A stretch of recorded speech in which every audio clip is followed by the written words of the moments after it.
pemilu itu harus adu gagasan, bukan adu.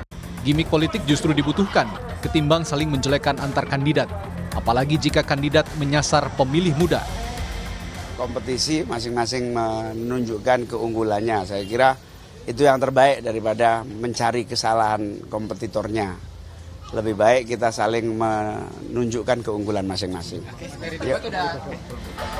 Tim kampanye nasional Capres-Cawapres nomor urut 2 Prabowo Subianto Gibran Rakabuming Raka berpendapat bahwa media sosial adalah sarana paling potensial untuk memotivasi pemilih muda bersikap di pemilu 2024. Pemilih yang banyak itu 60% adalah Gen Z yang memang kita mesti berikan motivasi agar bangun pagi dan berangkat ke TPS, itu aja. Kalau di TikTok, di medsos, dia Prabowo Gibran, pagi telat bangun, nggak ada gunanya kayak gitu. Lain halnya dengan calon presiden nomor urut 3, Ganjar Pranowo yang menganggap setiap kandidat harus berani dikritik kaum milenial dan generasi Z jika ingin dipilih oleh pemilih muda. Ia pun menyatakan siap untuk itu. Nggak apa-apa, saya itu dikritik, dicaci, videomu udah berkali-kali, lihat di YouTube saya, lihat di IG saya, Pak Ganjar dikritik gitu. Ya, karena edukasi. Penting untuk mengedukasi. Waktu saya videomu rame-rame, Pak Iwan itu gak terima siapa, dia gak mau Pak. Ya Pak, saya gak terima. Gak mau Pak. Kepala dinas, apa lagi Pak, gak mau, pokoknya maunya Pak Ganjar. Datang saya. Dan ketika saya datang, gak apa-apa. Ya, gak apa-apa. Maka sebenarnya, kritiknya kita dengarkan, benar atau tidak, kita jawab.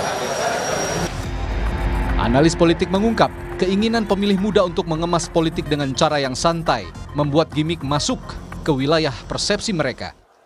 Salah satu yang disasar dari pemilih muda itu adalah top of mind mereka, dan biasanya karena keinginan untuk membincang politik itu mungkin jauh lebih rileks, jauh lebih santai. Kerap kali kemudian gimik masuk ke wilayah persepsi mereka. Meskipun sebenarnya anak-anak muda sekarang, Gen milenial dan Gen Z, itu juga bisa didorong kepada hal-hal yang jauh lebih substantif. Berdasarkan data dari Komisi Pemilihan Umum KPU, jika diakumulasikan, total pemilih dari kelompok generasi milenial dan generasi Z mendominasi pemilih pemilu 2024, yakni lebih dari 113 juta pemilih atau 56,45% dari total pemilih. Tim Liputan, Kompas TV.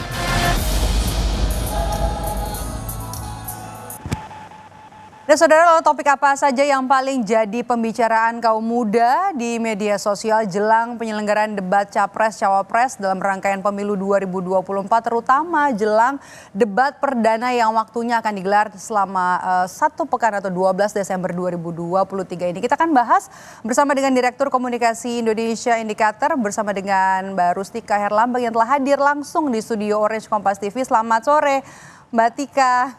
Mbak Tika, kalau misalnya kita lihat ini kan rame banget ya sebenarnya di media sosial. Sebelum kita tanya ke soal topik, dari 113 juta tergolong pemilih muda di pemilu 2024 ini, berapa banyak pemilih muda yang rutin mengakses media sosial terutama untuk informasi tentang pemilu? Oke, saya bikin time frame-nya dalam waktu 1 minggu ya, dari tanggal 28 November sampai hari ini. Per jam 2 siang tadi. Gres banget ya. Ya, jadi apa? Berapa jumlah postingan yang ada? Ternyata ada 633.000 unggahan. Kemudian dengan engagement 4,5 juta engagementnya. Kemudian dari 167.000 akun. Jadi ini menunjukkan bahwa dalam waktu 1 minggu itu isu terkait sama pemilu menjadi salah satu isu yang cukup besar di media sosial. Pasti bertanya dong, berapa persen tuh yang milenial gitu? Ya ada 83%. Angkanya tinggi dong, gede Di media sosial yang merespon isu terkait dengan pemilu ini gitu.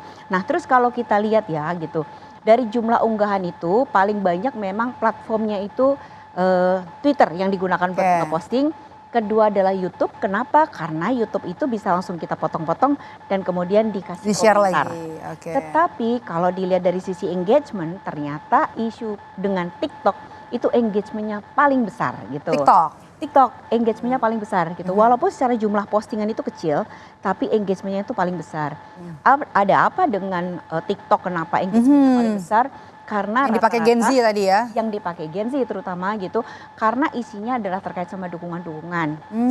Kedua adalah kenapa dia menjadi besar? Karena memang mereka itu TikTok itu diposting oleh orang-orang dengan influencer banyak. Gitu. Jadi kenapa itu besar? Karena ada beberapa hal gitu. Nah, terus kalau dari sisi reaksi netizen nih gitu, itu juga menarik Mbak. Kenapa? Karena nomor satu pasti trust, dukungan gitu kan. Semua orang berdukung. Kedua adalah anticipation. Anticipation dalam hal ini adalah harapan-harapan netizen terkait sama pemilu ini gitu. Dan ketiga itu memang ada emosi terbesar ketiga adalah disgust. Jadi mereka juga kecewa dan sebel gitu terhadap sesuatu Itu semua disampaikan di media sosial ya? Itu semua disampaikan di media sosial gitu. Oke. Nah, kalau Mbak bertanya lagi, apa aja sih yang jadi omongan paling gede gitu ya? Tahan dulu. Tahan Paling banyak dulu. perempuan Oke, atau siap. laki-laki? Nah, Gen Z ini. menariknya tadi, jadi dilihat dari jumlahnya gitu ya, ada 31% itu adalah perempuan. Betul. Dan ini adalah satu hal yang menarik ya Mbak, karena kan saya kebetulan melakukan riset dari 2012 sampai sekarang. Ternyata ketika bicara soal pemilu tuh perempuan dulu tuh kurang begitu tertarik gitu. Jadi jumlahnya itu rata-rata di bawah 20% di media sosial terhadap satu isu tertentu. Nah, tetapi dalam pemilu tahun ini itu ada kenaikan Gen Z dan milenial dan perempuan itu mencapai 31%. Terutama dalam satu pekan terakhir gitu. Pembahasannya soal apa tuh? Perempuan, rata-rata mereka bicara terkait harapan mereka terkait dengan pemilu itu seperti apa. Kedua memang mereka merespons terhadap influencer yang mereka sedang melakukan entah gimmick dan lain-lain gitu. Nah, Tapi seru sih gitu. Oke, seru-seru. Yang dibahas apa aja sih, seseru apa? Karena kan angkanya juga cukup banyak dan anak-anak muda ini sudah mulai tertarik dengan politik, terutama tentang gelaran pemilu. Apa yang mereka bahas? Gimmick kah, debat capres termasuk kah? Lebih dari, jadi lebih 1/5 isu terbesarnya dengan engagement terbesar itu berasal dari polemik gitu ya, atau perseteruan dalam tanda petik antara adu gagasan dan gimmick. Adu gagasan dan gimmick, oke. Betul sekali. Kenapa? Karena jadi isu ini sebenarnya diposting ada 102.000 postingan ya terkait dengan sebaiknya kita adu gagasan atau kita gimmick nggak apa-apa. Habis kita dapat gimmick, orang tahu kita, baru kita menyampaikan sosialisasi. Tapi di sisi lain enggak. Apalagi mereka mentarget Harus catchy dulu yang pertama ya. Gitu. Yang pertama tuh yang penting kita dikenal dulu, baru kita masukkan isunya gitu. Tapi yang lain juga bilang nggak bisa, kita harus bicara soal gagasan dulu. Kenapa? Kita hanya punya waktu yang sangat sempit gitu. Dan kita butuh satu figur kandidat yang dia betul-betul kita yakin dan kita percaya gitu. Itu adalah isu pertama yang paling besar. Paling besar. Presentasinya berapa? Itu tadi jadi postingannya ada 102.000. Kemudian engagementnya tuh hampir 1 juta. 1 juta cuma buat ngomongin. 972 Oke. engagementnya. Jadi itu sangat besar sekali. Gitu. Jadi kena banget soal gimmick dan kena banget soal adu gagasan itu benar-benar kena ke anak muda ya. Betul sekali gitu. Nah, jadi menariknya lagi ya. Jadi terkait sama gimmick itu awalnya ketika gimmick itu pertama kali dipopulerkan, ternyata mendapat atensi netizen dan sentimen mereka tuh rata-rata joy gitu kan, trust gitu kan. Disgustnya tuh kecil. Tapi dalam 1 sampai 2 minggu menjelang 2 minggu terakhir itu tiba-tiba ada perubahan emosi di mana emosi disgustnya itu membesar gitu. Karena mereka bosan kan gimmicknya itu aja atau gimana kita bacanya? Ada beberapa yang bicara adalah anak-anak netizen Gen Z kebetulan gitu ya, dan dia mendapatkan engagement cukup besar gitu karena dia mengingatkan gitu. Gen Z itu bukan seseorang yang dengan mudah dibodohin gitu. Kalau caranya dengan seperti itu gitu. Gen Z itu juga justru orang yang sangat rasional dan Gen Z butuh tahu seperti apa kandidat kita gitu. Nah, kebetulan yang banyak bicara itu adalah anak-anak Gen Z yang kemudian dia menyampaikan statementnya itu dan mendapat respon juga dari Gen Z lainnya gitu. Jadi itu yang membuat isu terkait sama gagasan dan kemudian juga gimmick menjadi sangat besar karena direspon oleh kelompok mereka sendiri. Selain isu gimmick dan juga gagasan, apalagi sih Mbak Tika? Nomor 2 terbesar itu adalah terkait dengan perubahan format debat. ternyata itu juga dapat atensi dari anak muda ya. Atensi. Jadi dalam pekan lalu itu sudah ada harapan dari netizen gitu ya, terutama anak-anak Gen Z gitu. Bahwa cawapres ini bisa ikut debat, bisa menyampaikan. Oh, jadi artinya begini, kan kita punya ya salah satu kandidat cawapres yang dianggap merepresentasikan anak muda. Jadi mereka tuh sangat berharap gitu, ayo dong gitu, tunjukkan kita anak muda gitu. Jadi itu yang ditunggu sebenarnya. Gak didominasi sama yang lebih senior gitu ya. Ya betul, dan mereka sangat berharap gitu, oke lah sekarang ini bagian dari panggung depan dan panggung belakang misalnya gitu. Sekarang tuh dia humble dulu lah gitu, nggak mau bicara gitu. Tapi tunjukkan nanti di arena debat. Nah seperti itu harapan netizen dalam pekan-pekan ini gitu. Mereka sangat berharap betul gitu bahwa mereka bisa melihat salah satu kandidat. Selanjutnya apa lagi Mbak Tika? Kemudian yang ketiga adalah soal pemilih muda. Nah jadi itu dalam mereka sendiri ya berarti. Suara mereka sendiri. Kenapa ada 52% kan mereka, dan mereka tuh menjadi salah satu sasaran oleh para kandidat dan para kubu gitu. Itu yang menyebabkan kenapa isu terkait sama pemilih muda menjadi sangat ramai gitu. Dan mereka tuh menganggap bahwa pemilih muda itu adalah pemilih yang rasional gitu. Mereka berusaha untuk mengingatkan bahwa pemilih muda itu adalah pemilih yang rasional. Logis gitu. Juga ya. Logis gitu. Jadi tidak hanya sekedar dikasih sesuatu yang hanya bersenang-senang, ringan, easy listening gitu. Jadi ini juga gejolak yang tadi sebenarnya itu berkaitan juga dengan kaitan nomor 1 gitu. Nah kita melihat bahwa hampir semua kandidat itu dia mencari pasarnya adalah anak muda dan milenial itu. Karena suaranya banyak, potensinya sangat besar. Gitu. Dan juga itu terkait juga dengan beberapa liputan terkait sama dengan riset gitu ya di Malaysia misalnya dan juga di Amerika yang menyatakan bahwa ada hubungan gitu ya terkait sama demografi pemilih dengan strategi untuk kampanye.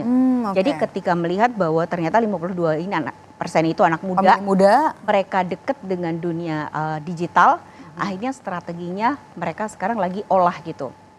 Nah sementara kalau anak muda itu mendekati mereka dengan cara apa? Itu sebenarnya udah kelihatan sekali gitu di media sosial. Jadi ada 3 platform yang mereka deketin gitu ya.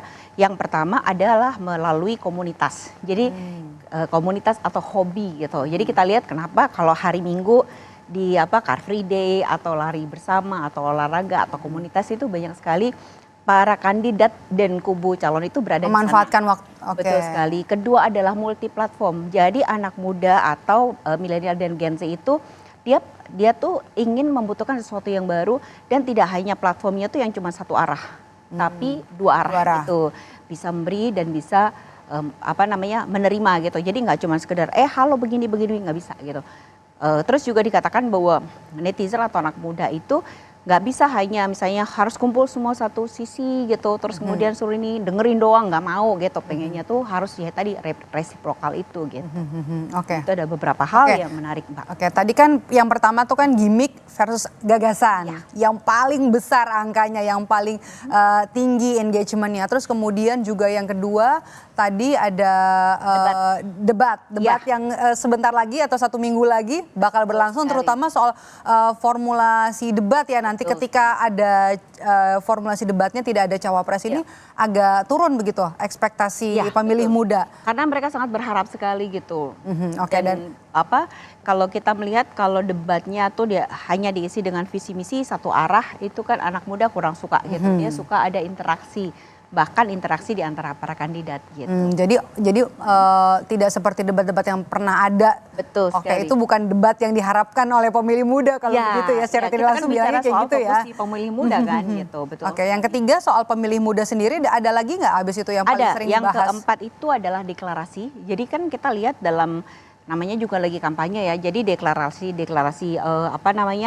kepada paslon itu adalah isu terbesar keempat. Kemudian yang kelima itu adalah terkait sama hoax dan disinformasi. Anak-anak pay attention soal ini ya. Betul sekali. Jadi ternyata terkait sama hoax, disinformasi, misinformasi, rumor, desas-desus, itu gosip itu menjadi salah satu hal yang menjadi pemikiran mereka. Gitu. Jadi ternyata kita harus berhati-hati ya gitu terkait sama hoax dan disinformasi. Kenapa gitu? Karena kenapa ada banyak sekali informasi yang mungkin salah, yang sengaja didesakkan gitu. Atau sesuatu yang disampaikan terus-menerus gitu dan itu salah. Dan itu salah gitu. Dan dianggap dan diyakini sebagai sebuah kebenaran gitu. Mereka juga mengingatkan bahwa dalam era digital itu kita melihat bahwa kita bisa menggunakan teknologi untuk melakukan itu. Sehingga beberapa hal yang terkait sama hoax, disinformasi atau misinformasi itu jangan sampai itu terjadi di Indonesia sehingga dia bisa menghancurkan dalam tanda petik pemilu di Indonesia gitu. Karena yang dikhawatirkan itu adalah disinformasi yang masif, tersistem atau terstruktur, apalagi di era digital mereka bisa dengan melakukan rekayasa algoritma gitu kan, itu bisa sangat dilakukan dan itu yang dikhawatirkan. Kenapa? Karena di beberapa negara yang habis pemilu ternyata disinformasi, misinformasi dan hoax itu sangat mendominasi sehingga mampu untuk menggeser opini masyarakat yang itu akan berimbas pada hasil. Mbak Tika, apakah penggunaan buzzer, influencer gitu-gitu masih berpengaruh nggak sih untuk nge-grab suara, nge-grab atensi dari para pemilih muda ini? Masih sangat berpengaruh juga. Nah, jadi kan dengan adanya influencer itu kenapa kita melihat bahwa kenapa influencer itu sangat diperlukan, karena dengan influencer itu beberapa kita punya visi misi atau program lebih mudah disampaikan mereka karena mereka sudah tahu caranya seperti apa. Dan mereka tuh melihat bahwa kenapa menggunakan influencer, karena mereka berharap dapat yang namanya bandwagon effect gitu. Jadi lagi trennya tuh ke sini gitu, semua orang ikutan ke sini. Oh kan influencer itu lagi ke sini, makanya semuanya ikut ke sini. Itu yang diharapkan gitu. Itu yang diharapkan ya. Betul. Jadi penggunaan influencer itu menjadi sangat penting gitu di saat kita tahu bahwa situasi kampanye itu sangat pendek sekali gitu. Jadi kalau misalnya mau mengangkat isu atau topik tertentu di media sosial, salah satu kandidat atau pasangan kandidat menggandeng influencer itu pesannya bisa lebih potensial sampai dengan baik atau lebih efektif lah gitu kalau pakai influencer. Ya, yang pertama adalah bagaimana aktivitas tersebut itu bisa diterima audiens yang lebih luas. Diterima dulu gitu ya? Diterima dulu. Jadi dalam minggu lalu kami juga melakukan riset terkait sama influencer. Jadi ada satu event, hanya satu event nih gitu kan. Dia Prabowo misalnya, dia menghadirkan beberapa influencer besar gitu kan. Ada Raffi, ada Nagita, ada Cipung gitu kan. Nah yang terjadi hanya dalam satu event itu engagementnya tuh ada hampir 102.000. Dalam satu... Itu dalam waktu itu riset kita hanya 2 hari. 2 hari. Habis kejadian itu terus kita hitung seberapa besar sih efek si influencer itu dan sentimen positifnya dan negatifnya. Apakah mereka itu happy atau enggak gitu kan. Apakah mereka tuh senang atau jijik dengan gitu pertemuan kan. itu. Dengan pertemuan itu gitu. Nah tapi ternyata namanya juga influencer ya. Mereka pintar untuk mengemas isunya sehingga beberapa aktivitas yang dilakukan dengan salah satu kandidat ini menjadi rame. Karena apa? Karena dia bisa berduet berdua dengan si kandidat nyanyi gitu kan. Dan itu ini jadi isu terbesarnya sebenarnya ya. Ya, dalam pekan kemarin itu influencer itu menjadi salah satu isu terbesar. Oke, nah kita akan lihat ini tadi yang seperti disampaikan oleh Mbak Tika, isu terbesar dalam pekan ini. Tadi yang pertama engagementnya paling tinggi ya Mbak Tika, ini adalah gimmick versus adu gagasan. Ini mendominasi. Setelah itu anak-anak muda tertarik sama debat cawapres yang formulasinya kemudian juga diubah oleh KPU. Dan ternyata ini mendapat perhatian dari anak-anak muda. Dan ini juga ada pemilih muda ya Mbak Tika di posisi ketiga. Kemudian juga posisi keempat ada deklarasi. Selama hampir sebelum masa kampanye ini kan deklarasi ini kan banyak di mana-mana di KPU. Kemudian juga deklarasi damai. Dengan segala macam gimmick-gimmick yang juga disampaikan ini ternyata menyita perhatian pemilih muda. Ya betul sekali gitu. Jadi event itu juga event di mana dilakukannya deklarasi gitu tuh juga menarik juga buat anak muda gitu. Tapi juga sebenarnya kalau kita bicara soal kampanye dan lain-lain gitu. Jadi panggung lari sehat gitu ya. Lari gitu ya atau komunitas lah ya, itu menjadi salah satu yang terbesar dan atensinya positif. Oke, dari isu yang disampaikan tadi masih tertarik nggak sih pemilih muda nanti untuk nonton debat capres cawapres ini? Nah kita tergantung, kalau misalnya betul-betul hanya menyampaikan visi misi semata gitu ya, mungkin netizen muda mungkin kurang tertarik. Kenapa? Yang tadi disampaikan gitu ya. Jadi dalam kalau pemilih muda itu senangnya adalah sesuatu yang tidak searah, tapi resipokal gitu. Ada timbal balik gitu. Ada adu gagasan. Nah, itu setidaknya dalam 1 minggu terakhir itu adalah harapan daripada netizen muda terhadap pemilu supaya mereka bisa tahu betul gitu siapa kandidat yang terbaik untuk mereka. Kita tunggu nanti debat perdana nanti dari Capres-Cawapres di Pilpres 2024 ini. Terima kasih sudah bergabung bersama kami Mbak Rustika Herlambang selaku Direktur Komunikasi Indonesia Indikator. Saya selalu Mbak Tika. Sehat selalu Mbak. Dan usai jeda saudara kami kembali dengan informasi calon